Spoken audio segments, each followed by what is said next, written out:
Hello and welcome everyone. This is Alamid Rahman. You are watching the way of solution in partnership with Unacademy. তোমাদের প্রত্যেককে স্বাগত। Good morning, সুপ্রভাত। আশা করি প্রত্যেকে অনেক অনেক ভালো আছো এবং সুস্থ রয়েছো। আজ আমরা আলোচনা করব 8 অক্টোবরের কারেন্ট অ্যাফেয়ার্স। প্রথম থেকে একটু শেষ পর্যন্ত দেখতে হবে। সকাল 7টাতে তোমরা এই কারেন্ট অ্যাফেয়ার্স প্রতিদিন পেতে থাকবে। আজকাল নোটিফিকেশনের খুব ইস্যু হচ্ছে, তাই তোমাদেরকে রিকোয়েস্ট করব আমাদের টেলিগ্রাম গ্রুপে জয়েন থাকবে, তাকে আমি ক্লাসের নোটিফিকেশনের লিঙ্কগুলো প্রোভাইড করে দেবো আমাদের টেলিগ্রামে। সো ডেফিনেটলি টেলিগ্রাম গ্রুপের লিঙ্ক ডেসক্রিপশনে রইল। তোমাদেরকে একটা ভেরি ইন্টারেস্টিং নিউজ তোমরা দেখতে পাচ্ছ, সেটা হচ্ছে এক নজরে ভারতের ইতিহাস পার্ট 1 এবং পার্ট 2।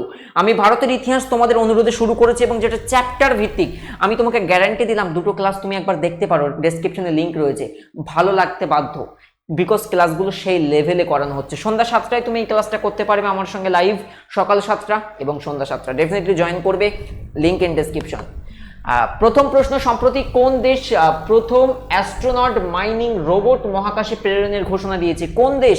এবং যদি তারা এটা সফলভাবে পাঠাতে পারে তারাই হবে কিন্তু বিশ্বের মধ্যে প্রথম দেশ। কারেক্ট অ্যান্সার হয়ে যাবে চীন। চীনের একটা প্রাইভেট সংস্থা বেজিং থেকে যেটি বিলং করে, তারা কি world's first astronaut mining robot পাঠাতে যাচ্ছে কোথায়? স্পেসে। নভেম্বর 2020-তে তারা এটির সফল উৎক্ষেপণ করবেন। পরবর্তী প্রশ্ন, আইপিএস অফিসার এম গণপতিকে কোন সংস্থার ডাইরেক্টর জেনারেল হিসেবে নিয়োগ দেওয়া হয়েছে? কারেক্ট অ্যান্সার হয়ে যাবে বিএসিএস। তো BACS stand for Bureau of Civil Aviation Security. BACS stand for, মনে রাখবে, Bureau of Civil Aviation Security. Civil aviation আমরা বলতে কি বুঝি? ওই যে বিমান পরিবহন বা যে কোনো মহাকাশের যে পরিবহন, যে সিভিল যে সেক্টরটি রয়েছে, সেই সিভিল এভিয়েশন যে সিকিউরিটি দপ্তর, তার ডাইরেক্টর জেনারেল হয়েছেন। Senior IPS officer M A Ganapathi has been appointed as the director general of bureau of civil aviation security. He is 1986 ব্যাচের IPS officer from Uttarakhand cadet থেকে।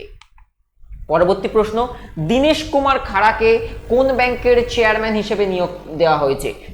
ভেরি ইম্পর্টেন্ট কোশ্চেন্স, বিকজ এখানে সবচেয়ে বড় দেশের বড় রাষ্ট্রায়ত্ত bank, nationalise bank, state bank of ইন্ডিয়ার chairman হিসেবে তাকে নিয়োগ দেওয়া হয়েছে। দেখে নাও ডিটেলে। গভর্নমেন্ট অ্যাপয়েন্টেড দীনেশ কুমার খাড়া as a chairman of state bank of India for 3 years. 3 বছরের জন্য তাকে নিয়োগ দেওয়া হয়েছে, 3 বছরের মেয়াদে, যেটা এফেক্টিভ হবে 7 অক্টোবর থেকে। এক্ষেত্রে আমরা জানবো স্টেট ব্যাংক সম্পর্কে, যে ভারতীয় মাফ করবে, এই জায়গায় আমার রিজার্ভ ব্যাংকের ডেটা পড়ে গেছে, তো স্কিপ ইট। পরের কোশ্চেন্স, কোন কেন্দ্রীয় মন্ত্রী জাতীয় স্টার্ট আপ পুরস্কার? স্টার্ট আপ কি জিনিস? স্টার্ট আপ কি জিনিস? যাদের ছোট থেকে স্বপ্ন থাকে এন্টারপ্রেনার হওয়ার জন্য, নিজেদেরকে উদ্যোগী হিসেবে দেখতে চাই ভবিষ্যতে বড় হয়ে। বিজনেস ম্যানেজমেন্টে কিন্তু এই বিষয়টা শেখানো হয়ে থাকে যে কোন একটা কোম্পানিতে জব করাচ্ছে, এমন কিছু তুমি স্টার্ট আপ করো যেখান দিয়ে তুমি অন্যদেরকে চাকরি দিতে পারবে। তো এবছর দেখা যাচ্ছে কেন্দ্রীয় সরকারের তরফ থেকে এরকম বেশ কিছু স্টার্ট আপ সংস্থাকে চুজ করা হয়েছে, তাদেরকে পুরস্কার করা হবে। কি জন্য? তাদেরকে বুস্ট করার জন্য। তাদেরকে বুস্ট করলে আমাদের ইকোনমি বুস্ট হবে, তাদেরকে বুস্ট করলে আমাদের দেশ এগিয়ে যাবে। এই কারণে বেশ কিছু স্টার্ট আপ সংস্থাকে পুরস্কার দেবে। তো এটা কিন্তু প্রথম সংস্করণ, তোমরা দেখেই বুঝতে পারছো। এটা কে করছেন? পীযূষ গোয়েল। আমরা ডিটেলে দেখি, minister of commerce and industry Piyush Goyal will release the result of first edition of national start up awards. The winning startups will get a cash prize of 5 lakh rupee each. তো বেসিক্যালি এখানে সমস্ত স্টার্ট আপ যারা top score করবেন তাদেরকে 5 লক্ষ টাকা পর্যন্ত পুরস্কার দেওয়া হবে। কি কারণে? তাদেরকে বুস্ট করার জন্য, এই সেক্টরটাকে বুস্ট করার জন্য। এখানে সমস্ত কয়েকটা আমি দেখছিলাম টোটাল 12টা মতো সেক্টর, সেটাকে আবার 35টা সাব ক্যাটাগরিতে ভাগ করা হয়েছে, সেখান থেকে নির্বাচন করা হয়েছে বিভিন্ন স্টার্ট আপকে। পরবর্তী প্রশ্ন, সম্প্রতি কোথায় নৌ বিনিয়োগ অনুষ্ঠান অনুষ্ঠিত হয়েছে? নৌ বিনিয়োগ অনুষ্ঠান কোথায়? কারেক্ট অ্যান্সার হয়ে যাবে বিশাখাপত্তনম। আমরা ডিটেলে দেখি, naval investiture ceremony held at সামুদ্রিক্রীড়া নেভাল অডিটোরিয়াম বিশাখাপত্তনম। বিশাখাপত্তনমে এই যে নেভাল ইনভেস্টার সেরিমনি, যেটাকে নৌ বিনিয়োগ অনুষ্ঠান আমরা বলছি, সম্প্রতি হয়েছে বিশাখাপত্তনমে। পরবর্তী কোশ্চেন, সম্প্রতি কোন রাজ্যের মুখ্যমন্ত্রী দূষণের বিরুদ্ধে যুদ্ধ, ওয়ার এগেনস্ট পলিউশন, দূষণের বিরুদ্ধে তিনি যুদ্ধ, এই ক্যাম্পেইন শুরু করেছেন? কোন রাজ্যের? বেসিক্যালি দিল্লির মুখ্যমন্ত্রী অরবিন্দ কেজরিওয়াল। ডিটেলে দেখি, দিল্লির chief minister Arvind Kejriwal launched a mega anti air pollution campaign war against pollution. এটা কি বলা হচ্ছে? ওয়ার এগেনস্ট পলিউশন ক্যাম্পেইন চালু করেছে বিশেষ করে দিল্লি। Alright, next. আচ্ছা, এক্ষেত্রে আমার দুটো হোমওয়ার্কের কথা বারবারই মনে আসবে এই দিল্লির এই এখান থেকে। তো ফার্স্ট হোমওয়ার্কটা এরকম থাকবে, when the Delhi become union territory, কবে দিল্লি ইউনিয়ন টেরিটরি বা কেন্দ্রশাসিত অঞ্চলে পরিণত হয়েছে, এটা first questions. And second question হচ্ছে এই যে ক্যাপিটাল সিটি ভারতের ছিল কলকাতাতে, সেটা কবে দিল্লিতে স্থানান্তরিত হয়ে গেছে। সো কলকাতা থেকে রাজধানী কবে দিল্লিতে স্থানান্তরিত হয়েছে এটা আমাকে বলো, এবং দিল্লি কবে ইউনিয়ন টেরিটরি হয়েছে। দুটো প্রশ্নের উত্তর, সঠিক উত্তর আমাকে অবশ্যই কমেন্ট করতে থাকো। সম্প্রতি কোন রাজ্যের বিখ্যাত লঙ্কা, yes yes yes, GI tag, geographical indication, যাকে আমরা ভৌগোলিক স্বীকৃতি বলি। অ্যান্ড ভেরি রিসেন্ট আমরা বেশ কয়েকটা জিওগ্রাফিক্যাল ইন্ডিকেশন দেখেছি 2020 সালে, লাইক শহরি কোহবর ফ্রম ঝাড়খণ্ড, তারপরে দেখেছি কাশ্মীর সাফরান, কাশ্মীর থেকে কাশ্মীরের যে জাফরান, এগুলো আমরা দেখেছি। ময়রা ব্যানানা দেখেছি, ব্ল্যাক রাইস দেখেছি মণিপুরের। তো সম্প্রতি কোন রাজ্যের বিখ্যাত লঙ্কা ডালে খুশরানি, আমি দেখাবো লঙ্কাটাকে, খুব দারুণ দেখতে, ডালে খুশরানি জিআই ট্যাগ পেয়েছে। কারেক্ট অ্যান্সার হয়ে যাবে Sikkim, option A is the correct answer. Sikkim's famous red hot cherry pepper, আগে ছবিটা দেখো, এই যে চেরিগুলো, খুব সম্ভবত এই চেরি আমার বাড়িতে আমার মা ফুল গাছের টপে লাগিয়েছিলেন। তো আই ডোন্ট নো সেই জাত এবং এই জাত সেম কিনা, বাট দেখতে আমার বাড়িতে যেমন রয়েছে একই দেখতে, মানে এরকম সেই কুল, আমরা যে কুল খেয়ে থাকি না বাড়িতে, ছোট ছোট কুল, তো লাইক কুলের মতনই দেখতে। কুল যেমন তোমার গ্রিন কালারের হয়ে থাকে, তো এটার যে কালার, এটার কালার হচ্ছে রেড কালার, লাইক এরকম জিনিস হচ্ছে এই চেরি, এটা বিশেষ করে। তো এটা বেসিক্যালি সিকিম থেকে যারা জিআই ট্যাগ পেতে চলেছে। তোমাদেরকে জানিয়ে রাখি, এই জায়গাটা দেখতে হবে, ফ্রিতে মক টেস্ট দিয়ে তোমরা স্কলারশিপ জিতবে। হ্যাঁ, তোমাদের কথা মাথায় রেখে, এবং যেহেতু এখন একটা ফেস্টিভ্যাল সেশন চলছে, তোমাদের কথা মাথায় রেখে দুটো এক্সাম রয়েছে, আমি একটু দ্রুত বলে দেবো। এটার নাম করা হয়েছে WCL, Unacademy WBPSC championship league. Championship league তোমাদের জন্য অল ইন্ডিয়া বেসিস পরীক্ষার্থীরা অ্যাপিয়ার হচ্ছে এখানে। তো তোমরা অ্যাপিয়ার হবে। নেক্সট টেস্ট তোমাদের কবে রয়েছে, 11 অক্টোবর সকাল 10টায়, 100 নম্বরের পরীক্ষা। কোন কোন জায়গা থেকে বেসিক্যালি প্রশ্ন থাকবে, পলিটি থেকে প্রশ্ন থাকবে, ইকোনমিক্স থেকে প্রশ্ন থাকবে, জিওগ্রাফি থেকে কোশ্চেন থাকবে, আর হিস্ট্রি থেকে প্রশ্ন থাকবে। বেসিক্যালি WBCS এর যে 8টা পেপার, তার 4টে পেপারের টেস্ট, লাইক রিজনিং বা সায়েন্সের পার্টটা বা ম্যাথসের পার্টটা, ওটা হয়ে গেছে ডে 1-এ, এটা হচ্ছে ডে 2 টেস্ট। তো এই টেস্টে যারা এনরোল করবে ফ্রিতে তো মক টেস্ট দিতে পারছো, উপরন্তু যারা 1 থেকে 10-এর মধ্যে স্কোর করবে তারা পাবে 5000 টাকার অ্যামাজন গিফট ভাউচার, যেটা দিয়ে তুমি এই ফেস্টিভ্যাল সিজনে কেনাকাটা করতে পারবে, বা এটাই তোমাদের স্কলারশিপ বা বইপত্র কেনাকাটা করতে পারবে। আর যারা 11 থেকে 20 স্কোর করবে তারা পাবে 2500 টাকার গিফট ভাউচার।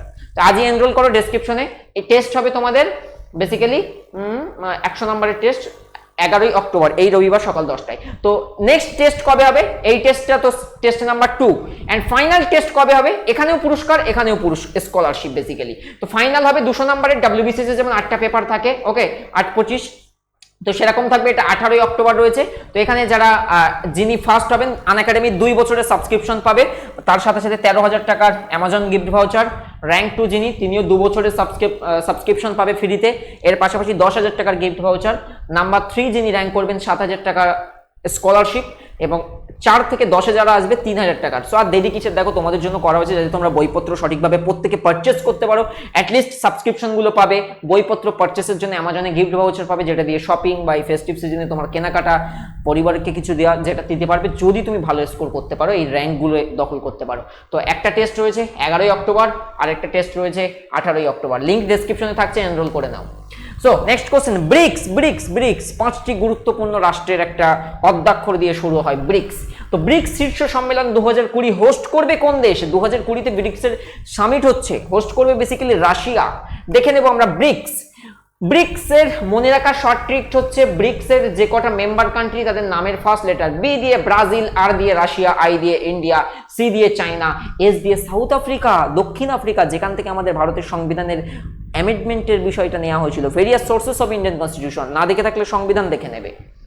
তো 12তম ব্রিক্সের সামিট হবে বেসিক্যালি, এই সামিটটার বেসিক্যালি চেয়ারম্যানশিপ করবে রাশিয়া। তো এবছর তো আর মানে ফিজিক্যালি হবে না, এবছর হবে ভার্চুয়ালি। সম্প্রতি বাপু দা আনফরগেটেবল, বাপু কাকে বলা হয়? মহাত্মা গান্ধীকে বলা হয়, মহান আত্মা যার বাপু। তো তার আমরা জন্মবার্ষিকী পালন করলাম, গান্ধী জয়ন্তী কয়েকদিন আগে 2 অক্টোবর। তো সম্প্রতি বাপু দা আনফরগেটেবল নামে একটি বইকে প্রকাশ করেছেন, কারেক্ট অ্যান্সার হয়ে যাবে মনীষা সিদোসিয়া। মনীষা সিদ্ধেশ্বরী কে? তিনি ডেপুটি চিফ মিনিস্টার, দিল্লির deputy chief minister Manisha Siddheshwari. তিনি মহাত্মা গান্ধীর 151তম বার্থ অ্যানিভার্সারিতে এই বইটা কফি টেবিল বুক, যেটাকে বলা হচ্ছে Bapu the unforgettable. Very very interesting কোশ্চেন্সটা মনে রাখবে। পরের কোশ্চেন্স, রসায়ন। ডিয়ার স্টুডেন্ট, প্রত্যেকদিন একটা করে নোবেল পুরস্কারের বিষয় আসছে, তোমাদেরকে জানাচ্ছি। দেখো, রসায়ন বিজ্ঞানে নোবেল পুরস্কার 2020 নিম্নের কারা পেয়েছেন? এক্ষেত্রে রসায়ন বিজ্ঞানে দেখো, আবার রিপিট করে দিই, মেডিকেল সায়েন্স চিকিৎসা বিজ্ঞানে 3 জন বিজ্ঞানী পেয়েছেন। তারপরে আমরা দেখেছি পদার্থবিজ্ঞান, সেখানেও 3 জন, বাট রসায়নে 2 জন। ভেরি ইন্টারেস্টিং, মনে রাখবো। Both option C and A and B is the correct answer. এখানে সেই 2 জন বিজ্ঞানীর ছবি দেখতে পাচ্ছ। বিশেষ করে জিনোম, এখানে দেখো কি জন্য পেয়েছে, for the development of method of genome editing. জিন সংযুক্তি অর্থাৎ বায়োটেকনোলজির ওপরে জিন প্রযুক্তি ব্যবহারের মাধ্যমে অত্যন্ত নিখুঁতভাবে প্রাণীর ডিএনএ পরিবর্তন করা সম্ভব, সেই উপরে গবেষণা করার জন্য তারা এই পুরস্কার পেয়েছেন। এবং টোটাল নোবেলের ইতিহাসে বা রসায়নে নোবেল প্রাপকদের ইতিহাসে তারা হচ্ছেন 6ষ্ঠ ও 7মতম মহিলা হিসেবে নোবেল পুরস্কার পেয়েছেন। 6th and 7th ওমেন যারা এখনো পর্যন্ত রসায়নের উপরে নোবেল পুরস্কার পেয়েছেন। অলরাইট, সো আই থিঙ্ক বুঝেছো। সো আরেকবার আমরা রিক্যাপ করে নিই, রসায়নটা বুঝে নিলাম 2 জন। এবারে নোবেল পুরস্কারের তালিকাগুলো কিন্তু নামগুলো একটু কঠিন হবে, মনে রাখতে হবে বারবার করে, এবং আমি এগুলো প্র্যাকটিস করাবো, ডোন্ট ওয়ারি। ইমানুয়েল শার্পেন্টিয়ার এবং জেনিফার এ ডাউনা, ওকে, তারা পেয়েছেন রসায়নে। তারপরে আমরা দেখবো পদার্থবিজ্ঞানে তো 3 জনের নামই হয়ে যাবে, রজার পেনরোজ, রেনহোল্ড গেঞ্জেল, অ্যান্ড্রিয়া ঘিজ। এর পাশাপাশি চিকিৎসা বিজ্ঞানে এক্ষেত্রেও 3 জন। কি আবিষ্কার করার জন্য? হেপাটাইটিস সি ভাইরাস আবিষ্কারের জন্য। Harvey J Alter, Michael Houghton, Charles M Rice. Clear হয়েছে প্রত্যেকের? সো নেক্সট কবে? চিকিৎসা বিজ্ঞান হয়ে গেছে, পদার্থবিজ্ঞান হয়ে গেছে, রসায়ন হয়ে গেছে, আজকে তাহলে দেবে সাহিত্যতে। ঠিক আছে, লিটারেচার আমরা প্রত্যেকে ওয়েট করছি, দেখি সাহিত্যতে কারা এবারে নোবেল পুরস্কার পায়। Alright, thanks for watching. TWS K subscribe করো, লিংক ডেসক্রিপশনে। আজকের ডেসক্রিপশনে অনেক কিছু দেওয়া রয়েছে, আর 2টো ক্লাসের লিংক রয়েছে হিস্ট্রির ওপরে। আনএকাডেমি WCL চ্যাম্পিয়নশিপ লিগের এনরোল করার লিংক রয়েছে, এবং কি রয়েছে, TWS একাডেমি সাবস্ক্রিপশনের লিংক রয়েছে, করে ফেলো। ফেসবুক, টেলিগ্রাম, হোয়াটএভার, যেখানে যেখানে জয়েন করার দরকার, যা খুশি করার দরকার তোমরা করে নাও। আজকে আমি এন্ড করছি, দেখা হবে আগামীকাল। আজকে খুবই এনার্জি দিয়ে তোমাদেরকে পড়ালাম, এনার্জেটিক পারফরমেন্স দিলে তোমাদেরও দেখতে ভালো লাগে, তোমরাও অ্যাপ্রিসিয়েট করো। Thanks for watching, ready to fight for competitive exam. দেখা হচ্ছে পরবর্তী পর্বে। Thank you.